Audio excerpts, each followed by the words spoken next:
Sinong nag-utos sa'yo mangaral? Sagutin mo ako.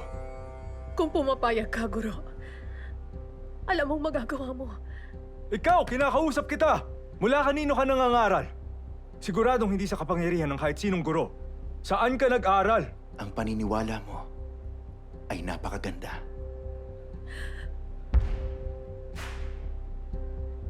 Anak, lakasan mong iyong loob. Pinapatawad ka na sa iyong mga kasalanan. Sino ba itong nagsasalita ng kalapastanganan? Sino makakapagpatawad kundi ang Diyos lang? Tama?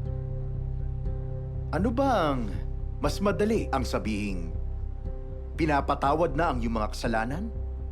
O ang sabihing tumayo ka at maglakad? Hindi ba madaling sabihin ang kahit ano? Ngunit para ipakita sa inyo na ang anak ng tao ay may kapangyarihang magpatawad ng mga kasalanan dito sa lupa.